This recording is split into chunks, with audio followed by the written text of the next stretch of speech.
cada partido indicava um ministro, ou indicava alguém para ser, cada partido indicava uma diretoria da Caixa Econômica, do Banco do Brasil, do BNDES. Então havia uma disputa entre partidos. Eu já ouvi lá dentro do parlamento aquela briga, né? Olha, a gente não deve satisfação a ninguém. Devemos lealdade ao partido pelo ministro. Nem ao presidente devemos lealdade. E essa briga traduzia no quê? Ineficiência, o emperramento da máquina. E nós harmonizamos isso. Eu desarmonizei o que de errado acontecia lá. Você via estatais, ou davam pequenos lucros ou prejuízo. Conosco passou a ter lucro, como do ano passado, próximo a 200 bilhões de reais. O Temer, quando pegou a Petrobras da Dilma, ela tinha um rombo de 900 bilhões de reais, 170 bilhões de dólares. Por que isso aconteceu? Cada partido indicou uma diretoria. Começou a se fazer 3 refinarias, nenhuma foi concluída. 2 no Nordeste, 1 no Sudeste. Prejuízo em torno de 100 bilhões de reais. Comprou-se Passadina aqui nos Estados Unidos, um amontoado de ferro velho. Entregamos 2 refinarias para a Bolívia, com apoio do Brasil. Pagaram uma mixaria pelas 2 refinarias e daí tivemos problemas. Combustíveis, no caso gasolina, diesel, gás. Então o Brasil vivia disso aí. Nós mudamos isso. Eu, quando entregava o ministério, o indicado meu, não de partido político, eu falava, você tem porteira fechada, carta branca, você vai trabalhar. Eu tenho poder de veto em alguns nomes que você porventura indique, mas você vai escolher para funcionar. Criamos compliance, um grupo lá de gente da CGU, Controladoria Geral da União, Polícia Federal, TCU, e qualquer contrato de um certo valor passava no crivo dessas pessoas. Não tivemos corrupção no Brasil. Teve algumas acusações, o cara quer comprar vacina com Vaccine 2020, 400 milhões de doses, a $1 de propina por vacina. Isso ocorreu? Nenhum contrato foi assinado. Brasília é a capital do lobby, é a capital de tudo. Tentaram, nada conseguiram. Ninguém tinha vacina para vender em 2020. E nós fizemos o que tinha que ser feito. Compramos as vacinas que tinha que comprar. Nenhuma denúncia de corrupção em cima do que foi pago. Fizemos a nossa parte. E eu defendi a liberdade da vacina. Talvez tenha sido um dos raros chefes de Estado do mundo que teve essa postura. E eu não tomei a vacina. Me acusaram de ter tomado agora, num posto de saúde lá na periferia de São Paulo. Mas não é assunto do momento. Ou seja, o que nós fizemos? Desburocratizamos muitas coisas. Vocês que são empresários, que mexem no Brasil, lembram das normas regulamentadoras? Milhares de normas regulamentadoras. Uma pessoa ia na empresa de vocês, num banheiro, para os trabalhadores, ele tinha 40 e poucos itens para observar no banheiro para multá-los. Rugosidade do papel higiênico, ventilação inadequada ou não, altura da privada, largura da porta. 40 e poucos itens. Se eu pagar a missão para vocês agora, faz de conta que eu mando em vocês. Atenção, vão preparar normas absurdas aí para fiscalizar banheiro de uma empresa. Vocês iam levar um dia todo e não iam conseguir, com todo respeito, achar 44 itens para multar banheiro. E tinha isso. Então nós cortamos milhares de normas regulamentadoras no Brasil. Quando vai para o campo, tem pouca gente no campo aqui, vai para o campo, era a indústria da multa. Cheguei lá para o Ricardo Salles, Ricardo, tem que ter multa. Agora, dessa forma que está aí, vamos ter que resolver. Reduzimos, em aproximadamente 80% a multagem no campo. Vocês que aqui no Brasil, é difícil falar isso aqui, quando converso com, eu não falo inglês, quando converso com o americano, quando se fala em MST, invasão de terra, o cara não consegue entender que a propriedade privada é sagrada numa democracia. Quando não se tem democracia, não é sagrada.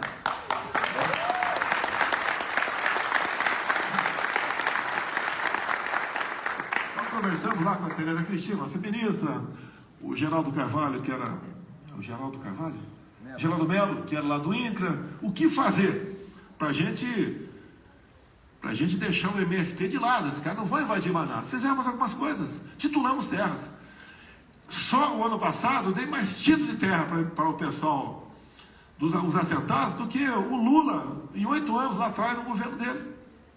Nós demos 420 mil títulos para este pessoal. Então acabou a pressão.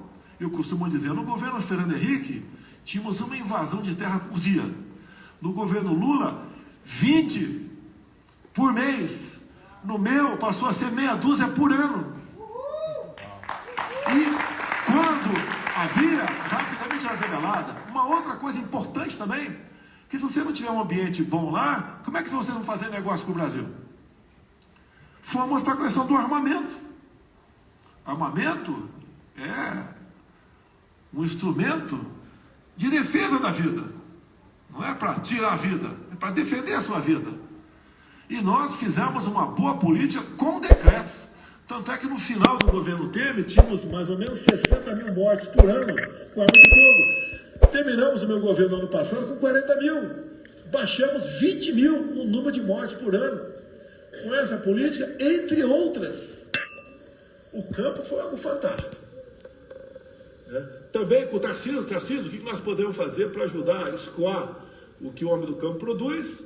Porque sempre se diz no Brasil, porteira para dentro, tudo bem, porteira para fora, começa a complicar. Fomos em cima dos balseiros. Tem aqui a ponte do Valbunã, ali na proximidade, ali, não faz divisa, na proximidade, Acre e Rondônia. Vamos fazer uma ponte ali, pô. E assim fizemos dezenas de pontes pelo Brasil. Alguém pode pensar, mas poxa, uma coisa tão óbvia. Mas não tinha. Um caminhão, em média, pagava R$200 para atravessar uma balsa. Até o cara a pé pagava, em média, R$5. Muitas mortes havia, o cara não tinha R$5 para atravessava o rio nadando e morrer afogado. Diminuiu o frete. Veja quanto está o frete lá no Rio Branco, né? Lá na capital do Acre, como diminuiu o preço da mercadoria com isso. Também, quem é do Brasil, tinha uma rodovia, podia falar várias, lá, BR-163, no Pará. Uma rodovia grande, que escoava em grande parte mais para o norte, mais para o nordeste, o que se plantava naquela região, e tinha 50 quilômetros de pista, que por 6 meses por ano, um caminhão levava em média uma semana, passava por ali, tem de vista chuvas. Tarcísio, como é que a gente resolve essa parada aqui? Quem resolve é ele. Ele é formado pelo IME, tá? Da área de construção, uma pessoa fantástica, competente, tanto é que é governador de São Paulo agora. Vamos pegar o exército e em 5 meses a gente asfalta essa rodovia. Feito, resolvido o assunto. Tudo que nós vamos fazer era para buscar respostas imediatas. Vamos levar água para o Nordeste. Era para ter acabado em 2010. Passou para 2012, para 2014, não se acabou. Levamos a água para o Nordeste. Agora não sei porquê, foram aterrados. Os dutos, né? As grandes caras, não sei porquê. Já vi os carros-pipa voltarem a todo vapor lá no Brasil. Questão de energia, né? Tem local do Brasil que é desconhecido de vocês, era de mim, tá? Eu falo de mim porque minha vivência militar, eu andei pelo Brasil e tinha 28 anos de parlamentar, né? Fomos lá no Rio Cotingo, Roraima. Tem alguém de Roraima aqui? Levanta o braço aí, não deve ter, né? É o estado mais rico, é o pedaço de terra mais rico do mundo, mas não vai para frente, tem divisa a indústria da demarcação de terras indígenas. Então fui no Vale do Rio Cotinho, você pega lá 12 quilômetros, com uma cota, né? Um desnível de 600 metros. Ali você poderia gerar energia elétrica para toda a região norte e para o norte do Nordeste. Não pode, porque é reserva indígena. Como resolver isso? Mandamos um projeto em 21 para o Congresso. Porque para fazermos coro com a Constituição, é permitido o indígena fazer muita coisa em sua terra, mas faltava uma regulamentação. Mandamos a regulamentação para lá. Bem, é difícil aprovar uma coisa no Congresso, não é aprovar, andar, e muitos problemas aconteceram. Está maduro para ser votado o projeto, mas não sei se esse novo governo vai para frente no tocante a isso. Se bem que eu acho que não vai, que a péssima notícia que nós temos para o agronegócio, e se é para o agro, é para todos nós. A gente vive sem televisão, sem um montão de coisa, mas não vive sem comer. O governo quer, junto ao Supremo, voltar a discutir a questão do marco temporal. O que é marco temporal? A Constituição de 88 é bem clara, que diz que as terras ocupadas tradicionalmente até aquela data tem que ser demarcadas. Não vou entrar no mérito do Kant a isso. E teve uma nova tese defendida pelo ministro Fachin, que esse marco temporal tem que ser o tempo todo. Se isso for aprovado no Congresso, tem aproximadamente 400 novos pedidos de demarcação de terra indígena na Justiça, que poderão começar a ser demarcados no Brasil. Vão diminuir as nossas áreas agricultáveis, elas vão... Algumas demarcações você não pode escoar nada por aí, tem que desbordar. Complica-se tudo no Brasil. É uma guerra que vem, no meu entender, de fora para dentro do Brasil também. Eu lembro que quando no passado, me traz a memória, 92, um presidente do Brasil, naquela época, foi visitar um grande país, quando voltou, trocou o ministro da Justiça, e esse novo ministro da Justiça, a primeira ação dele foi assinar uma portaria para começar a demarcar a reserva Yanomami. Que agora está na mídia, Índios morrendo, culpa do Bolsonaro. É o tempo todo assim. E esse problema lá vem de tempo. Ora, se foi demarcado terra, é para ele viver a sua vida como sempre levou. Eu sou contra isso. Eu acho que o índio tem que se relevar mais, o indígena, se integrar a nós brasileiros. E nós tivemos agora o atual novo presidente do Brasil visitando um outro país aqui, voltou para lá e agora voltou-se à tona, está na imprensa de hoje, o novo marco temporal. Bem, a gente tem que ser presidente da República do Brasil. É igual o ano passado, a iminência desse conflito Rússia e Ucrânia. O nosso agro é dependente de fertilizantes da Rússia. E ponto final. Precisamos de fertilizantes. Juntei a minha equipe, a menor possível, que era uma viagem estratégica, apanhei muito da imprensa e fui conversar com o presidente Putin, lá na Rússia. Resolvemos a questão dos fertilizantes. Poucas semanas depois, chegaram os navios, o nosso agro respirou. Porque se faltar fertilizante para nós, cai a produtividade do agro. Se cai a produtividade, sobe o preço dos alimentos. O Brasil alimenta um pouco mais de 1 bilhão de pessoas ao redor do mundo. Nós somos 220 milhões. Teríamos problema. E o que eu fiz, sempre nesse conflito, que a gente vota na ONU, sempre adotei a posição de neutralidade. Se fosse para um lado e para o outro e resolver, trazer a paz, eu iria. Mas então, ter lá uma potência nuclear. E uma potência também nos commodities. Parece que, se não me engano, aqui em quarto lugar, quinto ali, a produção de alimentos da Ucrânia. Então você tem que ver com muito tato isso aí.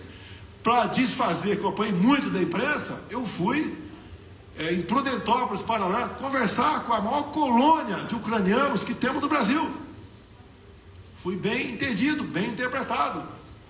Fiz a nossa parte. Não é fácil decidir. A missão nossa, você em casa, não é? Com a esposa do lado, ou com o esposo, a dificuldade de decidir as coisas, muitas vezes com duas pessoas.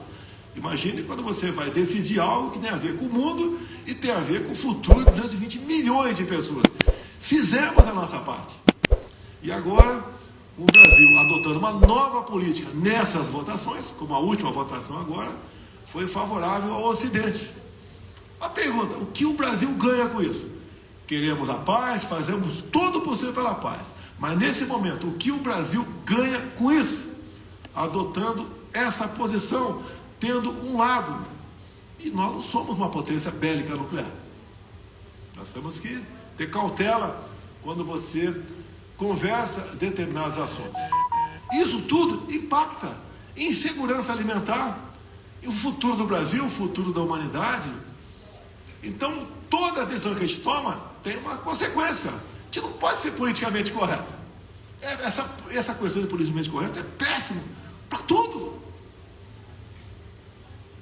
Até que o Puxa discursou agora, falou sobre questão de família, de religião, muita coisa a gente concorda, muita coisa somos parecidos, nós queremos isso, não queremos discriminar ninguém, não perseguimos ninguém, esse foi o meu governo, mas tem que respeitar a família.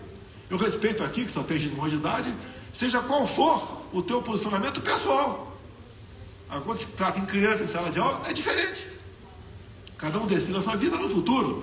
Mas isso no Brasil é visto como uma interferência. Você tem que adotar a linguagem neutra, você tem que agradar todo mundo. Isso implica, tá, no futuro da nossa nação. Mas vamos lá. Brasil, a potência do agro, a potência na questão mineral. Somos também algo desconhecido ainda quando se fala na biodiversidade da Amazônia. Você pode descobrir algo lá que queime etapas para a cura de doenças. Conversando com os Yanomamis também, há pouco tempo atrás, eu perguntei, número de mortes por Covid, quase zero naquela comunidade que eu tive. E eles tomavam lá certos medicamentos de raízes, de folhas, de casca de árvore. Eu divulguei na época isso aí, apanhei. Pô, em vez dos caras pensar, a empresa, vamos tentar estudar, não morreu ninguém, pô, vamos tentar estudar. Pô. A gente apanha o tempo todo. Não tem comprovação científica. A vacina tem hoje em dia. E uma diferença que eu vejo nesse estado que eu estou agora, né? Aqui você pode conversar sobre efeitos colaterais da vacina. No Brasil não pode. Você perde a sua página, você acaba respondendo o processo, e de acordo com o que você fala, você pode até ser preso. Cada vez mais perdendo a nossa liberdade de expressão. E quem apoia muito isso? A própria imprensa. No Brasil passou tudo a ser fake news, atentado contra o Estado Democrático de Direito. Nós temos agora, vai completar 2 meses, né, 900 pessoas presas, tratadas como terroristas, que não foi encontrado, quando foram presas, um canivete sequer com elas. E estão presas, chefe de família, senhoras, mães, avós, presas. E ontem o ministro da Justiça declarou, são pessoas muito perigosas. O Marcola não, trouxeram o Marcola para o convívio próprio dele agora no DF. Eu tirei de São Paulo, se bem que foi uma decisão do MP do Estado, mas essa decisão era de muito tempo atrás. Nós tiramos o Marcola, matou o gangue todo de São Paulo e mandamos para presídio de segurança máxima, para que ele não continuasse comandando o crime. Trouxeram o Marcola agora para o convívio da sociedade. Esse não tem perigo nenhum, mas essas pessoas que estão presas, 900 aproximadamente, são perigosas. O Capitólio brasileiro. Quem está preso aqui no Capitólio americano? A grande maioria está solta, está respondendo o processo, né? O devido processo. No Brasil não. Não tem formal de culpa, não tem testemunha. As pessoas, a grande